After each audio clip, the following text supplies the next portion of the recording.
बिस्मिल्लाहिर्रहमानिर्रहीम अस्सलाम वालेकुम। महमूद मोहिउद्दीन एक नई वीडियो के साथ आपके सामने हाजिर हूँ। मेरी कुछ वीडियो में पहले मैंने आपको मॉडल वर्ब्स का जैसे कि कैन और कुड का तफसील से इस्तेमाल समझाया है। अब की वीडियो में मैं आपको शुड का इस्तेमाल बताऊँगा। शुड यानी कि चाहिए। शुड क्या होता है? शुड दरअसल एक मॉडल वर्ब ही है। मॉडल वर्ब इस तरह के वर्ब होते हैं जिनमें काम का होना अभी बाकी होता है। ठीक है, काम का होना अभी बाकी होता है। जिन फ़िक्रात के आखिर में चाहिए आता है हम उसमें शुड लगाते हैं।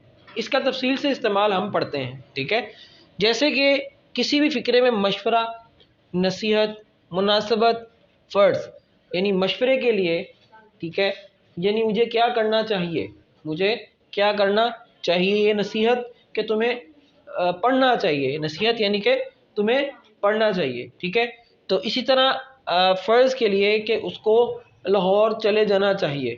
इसी तरह इसके लिए हम जो है इन फ़िक्रात में हम शुड का इस्तेमाल करते हैं। याद रखें कि शुड जो है इसके बाद हमेशा फ़र्स्ट फॉर्म ऑफ वर्ब ही आएगी। मॉडल वर्ब के बाद हमेशा फ़र्स्ट फॉर्म ऑफ वर्ब का इस्तेमाल होता है, तो इसलिए शुड के बाद भी फ़र्स्ट फॉर्म ऑफ वर्ब का इस्तेमाल होगा। अब कुछ फ़िक्रात मैं आपके सामने बोलता हूँ, जैसे तुम्हें लाहौर चले जाना चाहिए, तुम्हें मेरी बात माननी चाहिए, तुम्हें डॉक्टर के पास जाना चाहिए, तुम्हें ये काम करना चाहिए।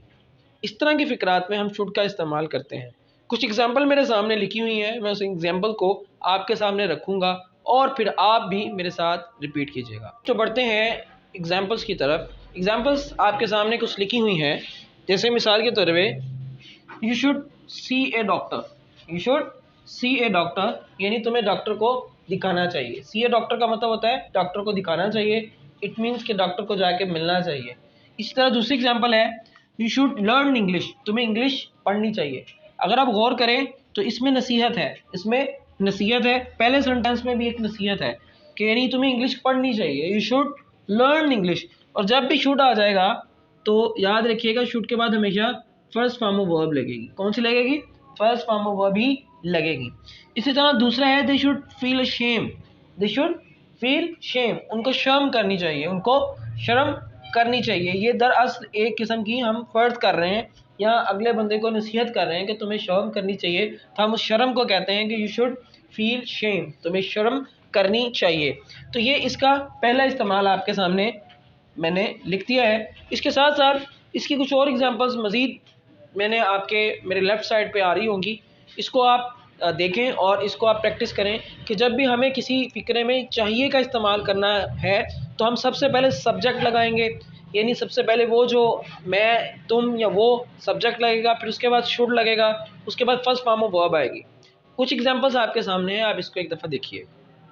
जी, जो शुड का इस्तेमाल हम कर रहे हैं उसकी ज़ाहिर बात है जब हम किसी चीज़ को प्रेजेंट में पढ़ते हैं, जैसा कि हमने शुड का इस्तेमाल प्रेजेंट में पढ़ा कि तुम्हें करना चाहिए, नसीहत के तौर पे या मशवरे के तौर पे तुम्हें इंग्लिश सीखनी चाहिए। क्या इसका पास्ट भी है? बिल्कुल इसका पास्ट भी है। जैसा कि तुम्हें पढ़ना चाहिए था, तुम्हें वहाँ जाना चाहिए था, तुम्हें इंग्लिश सीखनी चाहिए थी।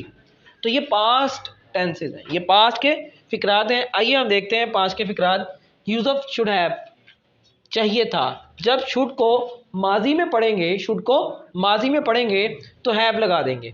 और याद रखें जब भी हैव कहीं भी लगा नज़र आएगा तो उसके बाद फॉर्म ऑफ वर्ब आपको लगानी है तो आप तीसरी फॉर्म ऑफ वर्ब ही लगाएंगे। मैं दोबारा रिपीट कर रहा हूँ कि शुड हैव के बाद थर्ड फॉर्म लगेगी तो इसका इस्तेमाल होगा चाहिए था।